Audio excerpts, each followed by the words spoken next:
नगर नगर घूमते मैं पहुंचा आज़ाद जम्मू कश्मीर के एक कदीम शहर जिसको हम मुजफ्फराबाद के नाम से जानते हैं। इस खूबसूरत शहर की तारीख हजारों सालों पर मुहीद है, जिसका जिक्र मैं नईम कमर आज आपसे करूंगा।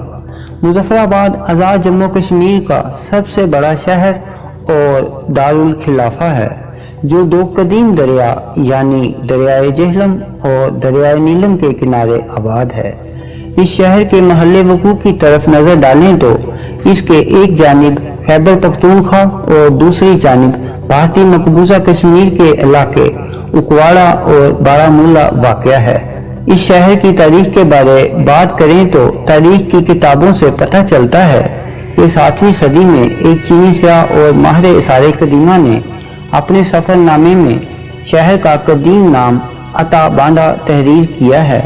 कुछ तारीखदान इसे अतबांडा भी कहते हैं।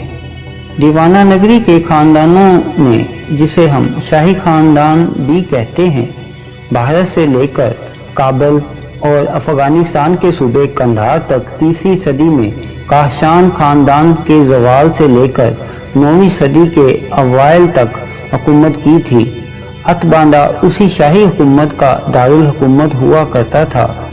एक और रवायत के मुताबिक इस इलाके का नाम चक्री पैक भी रहा है। मुजफ्फराबाद का मौजूदा नाम 1657 की एक सल्तनत, जिसे बोम्बा सल्तनत भी कहा जाता है, उसके बादशाह सुल्तान मुजफ्फर के नाम पर पड़ा था। मुख्तलिफ रवायत के मुताबिक सुल्तान मुजफ्फर खान का शजराए नसब दीन इस्लाम के तीसरे खलीफा हजरत उस्मान गनी से जा मिलता है, जबकि कुछ तारीखदान ये भी कहते हैं कि बोम्बा राजपूत कबीले से ताल्लुक रखते थे। मुजफ्फराबाद के कदीम तारीखी मकामात में किला नीलम को खास अहमियत हासिल है, जिसे हम रेड फोर्ट, लाल किला के नामों से जानते हैं। अगर हम किला की तारीखी पस मंजर की बात करें तो कहा जाता है कि मुगल बादशाह अकबर आजम और कश्मीर पर काबज चेक खानदान के दरमियान अक्सर लड़ाइयाँ हुआ करती थी। इन लड़ाइयों के बाइस अपने दफा को मजबूत बनाने के लिए चेक खानदान ने 1549 को इस किला की तमीर का आगाज किया, लेकिन 1587 में मुगलों के कश्मीर पर काबज होने के बाद इस किला की तमीर का काम रुक गया। उसकी वजह ये थी कि मुगलों की ज्यादातर दिलचस्पी अफगानिस्तान के इलाकों से मुंसलिक थी। मुगलों के बाद जब सुल्तान मुजफ्फर खान ने इस इलाके पर कब्जा किया, तब इन्होंने किला की तामीर के काम को सर अंजाम दिया। इस किला में मुख्तलिफ तहखाने भी मौजूद हैं, जिन्हें डोगरा राजाओं के दौर में अकूवत खाने के तौर पर इस्तेमाल किया जाता था। ये किला 3 इतराफ से किशन गंगा, जिसका मौजूदा नाम दरियाए नीलम है, से घिरा हुआ था। इस किला के शुमाली जानिब बनी हुई सीढ़ियों से दरिया के किनारे पहुंचकर खूबसूरत मनाजर से लुत्फ अंदोज हुआ जा सकता है। ये किला बिलाशुबा मुजफ्फराबाद की कदीम तारीख अपने अंदर समोए हुए है। जनवरी 2020 को इस किले की तमीर और मरम्मत का काम चल रहा था। इसकी वजह से आम शहरियों और सियाहों के दाखिले के लिए बंद था। फिर भी मैंने और मेरे दोस्त आसफ राजा साहिब ने काफ़ी मालूमात हासिल कर ली थी और कुछ फुटेज भी बना। अब हम मुजफ्फराबाद की तारीख के अगले औराक पर चलते हैं। सुल्तान मुजफ्फर के बाद इस इलाके पर दौरानी सल्तनत का कब्जा हुआ। दौरानी सल्तनत में रेड फोर्ट को बहुत ज्यादा अहमियत हासिल हुई। दौरानी सल्तनत के बाद इस इलाके पर सिखों का कब्जा हुआ और जब 1845 को सिख अंग्रेजों से शिकस्त खा गए, तब इन्होंने रियासत कश्मीर का नज़्म व नस्ब जम्मू के डोगरा राजा महाराजा गुलाब सिंह को सौंप दिया। इस राज के असर आज भी कश्मीर के गली कूचों में महसूस किए जा सकते हैं। इस दौर की यादगार महाराजा रणबीर सिंह की बारादरी, जो 2005 के 7.6 स्केल के खतरनाक तरीन जंजीले की तबाहकारियों के बाद भी मौजूद है। ये बारादरी 2 मील के मकाम पर दरियाए जेहलम पर वाक़या है। दरिया के दोनों जानिब सड़क से पत्थर की सीढ़ियाँ इस खूबसूरत और मजबूत पत्थर से बनी बारादरी में उतरती हैं। बारादरी पर नस्ब कथकों के मुताबिक इसकी तामीर 1880 में शुरू हुई और मरहलावार ये बारादरी तकमीर के मराहल से गुजरती चली गई। बारादरी पर लगे मजबूत और मनकश पत्थर सयाहों को आज भी अपने जमाल की दास्तानें सुनाते हैं। बारादरी के सतूनों पर खड़ा किया गया फौलादी पुल 1931 में तामीर किया गया था। अब हम आगे चलते हुए बात करते हैं जिला मुजफ्फराबाद और जिला नीलम की। पहले ये इलाके इकट्ठे हुआ करते थे, लेकिन 2004 में इनको अलहदा कर दिया गया। इंतजामी तौर पर मुजफ्फराबाद डिवीजन को 3 अजला में तकसीम कर दिया गया, जिनमें जिला मुजफ्फराबाद, जिला हटिया, जिला नीलम शामिल हैं। जिला मुजफ्फराबाद की 3 तहसीलें हैं, जिनमें मुजफ्फराबाद, तहसील नसीराबाद, तहसील गरी दुपट्टा शामिल है। रकबे के एतबार से मुजफ्फराबाद नीलम से छोटा है। मुजफ्फराबाद का कुल रकबा तकरीबन 2496 मरबा किलोमीटर है। जिला नीलम का 3621 मरबा किलोमीटर है, जबकि जिला हटिया का कुल रकबा 854 मरबा किलोमीटर है। अगर मुजफ्फराबाद की आबादी की बात करें तो 2017 की मरदमशुमारी के मुताबिक मुजफ्फराबाद की आबादी तकरीबन 6.5 लाख से ज्यादा नफूस पर मुश्तमिल थी, जहां पर लोगों की औसत उम्र 63 साल।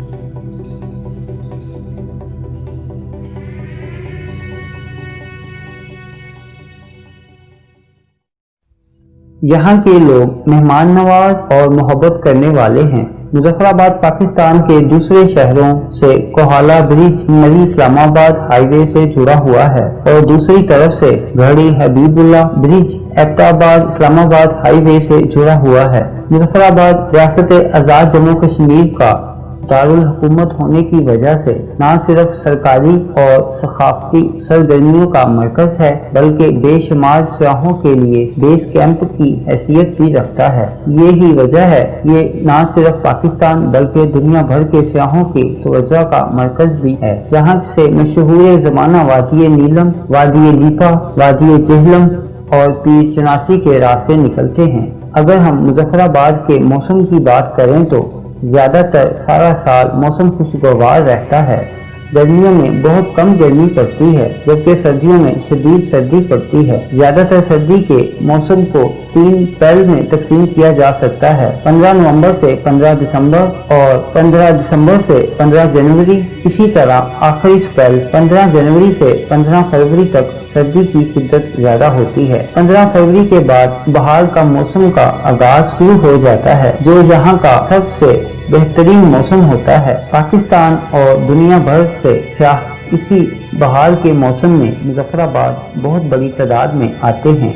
मुजफ्फराबाद में नेशनल लेवल का एक छोटा सा एयरपोर्ट भी मौजूद है, जहां पर मुल्की परवाजें आती जाती हैं। मुजफ्फराबाद पाकिस्तान के नेशनल ग्रिड स्टेशन से भी मुंसलिक है। Azad Kashmir electrical city department पूरे इलाके में बिजली की फराहमी का जिम्मेदार अदारा है। अगर हम मुजफ्फराबाद की सखावत और सौगातों की बात करें तो यहाँ पर तैयार होने वाली कश्मीरी लिबास, शाल, हैंडीक्राफ्ट, हाथ से बने हुए कालीन, कोबा, तंदा, चटाइयाँ, कश्मीरी पैरहन, काशीकारी के खूबसूरत डिजाइन और मुख्तलिफ रंगों की कढ़ाईदार कुर्ते अपनी मिसाल आप हैं।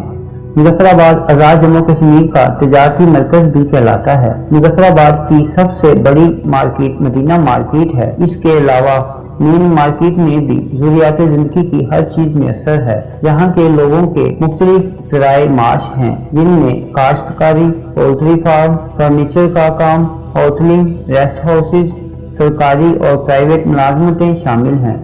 मुजफ्फराबाद के लोग खानों के बेहद शौकीन हैं। यहाँ की बहुत सी खास सौगातें जो मुजफ्फराबाद और कश्मीर का ही खासा है। मशहूर खानों में बाकर खानी, बन आलू जिनको शाही आलू भी कहते हैं, बल्टी गोश्त, यखनी, दाल मखनी, मेथी चावल, हरीसा, पालक पनीर और कश्मीरी कुलचे यहाँ की मशहूर सौगातें हैं।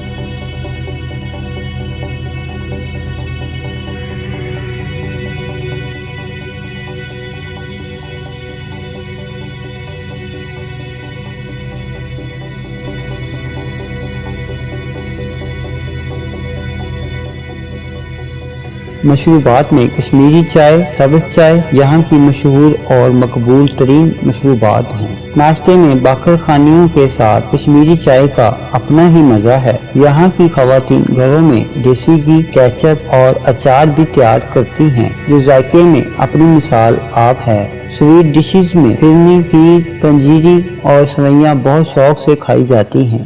مظفر آباد میں 2 میل کے مقام پر بہت سے کھانے پینے کے لیے ہوٹل اور ریسٹورنٹ موجود ہیں۔ یہاں پر کشمیری کھانوں سے لطف اندوز ہوا جا سکتا ہے۔ مظفر آباد کے مشہور گیسٹ ہاؤسز کی بات کریں تو پی سی ہوٹل، گرینڈ ہوٹل، آغا جی ہوٹل، ریلا ہوٹل، عظیم انٹرنیشنل ہوٹل، میر کانٹیننٹل ہوٹل، نفیس ہوٹل، سنگم ہوٹل، طیبہ ہوٹل، الجنت ہوٹل، مظفر آباد ان، مظفر آباد ویو ہوٹل کے نام قابل ذکر ہیں۔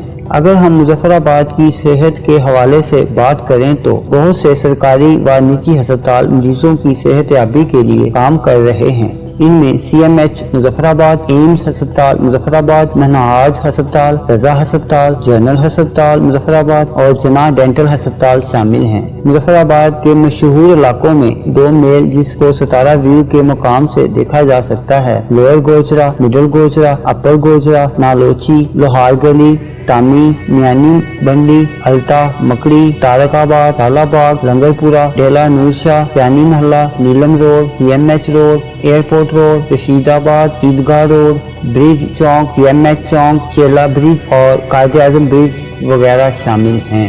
اگر ہم مظفر آباد کے خوبصورت سیاحتی مقامات کا ذکر کریں تو ان میں پیر چناسی، دربار سائیں ستی سہیلی، نیشنل پارک، کیری گلی، سبڑی جھیل، لنگر پورا، دانا، گھڑی دوبٹہ، خوبصورت ولیج مالسی جہاں میں اکثر قیام رکھتا ہوں۔ اس کے علاوہ گھوڑی، بجوئی، وادی لیپا، لوہار گلی، مقبرہ خورشید حسن خورشید، یہاں ایک خوبصورت پبلک لائبریری بھی موجود ہے اور ساتھ ہی جامعہ آزاد جموں کشمیر بھی موجود ہے۔ مکڑا پہاڑ، وادی جہلم، وادی نیلم کے خوبصورت علاقے شامل ہیں۔ اگر آپ مظفر آباد جائیں تو ان خوبصورت مقامات پر ضرور جائیں۔ اگر ہم مظفر آباد میں تدریسی نظام پر بات کریں تو 2005 کے قیامت خیز زلزلے میں 80% سے زیادہ تعلیمی اداروں کو بہت زیادہ نقصان پہنچا تھا، جس کے بعد بہت سے تعلیمی اداروں کی تعلیمیں نو کی گئی۔ 1980 میں تعمیر ہونے والی آزاد جموں کشمیر یونیورسٹی جو اب تک تعلیمی میدان میں اپنی خدمات سر انجام دے رہی ہے۔ اس کے علاوہ ڈگری کالج مظفر آباد اور مختلف پرائیویٹ تعلیمی ادارے تعلیم و ترقی کے لیے گھوشا۔ اس سرسبز و شاداب علاقے میں ہریالی کی بات کریں تو یہ پائے جانے والی ہریالی یہاں کے درختوں کی مرہون منت ہے۔ چیل، دیار، کیل، ککر، سفیدہ، اخروٹ، سیب کے درختوں نے وادی میں 4 چاند لگائے ہوئے ہیں۔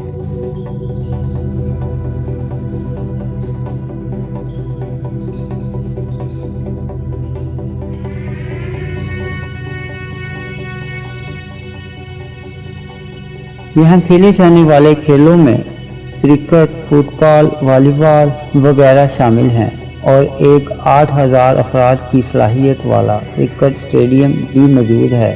یہاں انڈر 90 کرکٹ میچ بھی ہوتے ہیں۔ نگر گھومنے والے مسافر نئے مکمل کو اجازت دیں، پھر ملیں گے نئی نگر کے ساتھ۔ زندہ یاد صحبت باقی، دیکھتے رہیں براق نیوز۔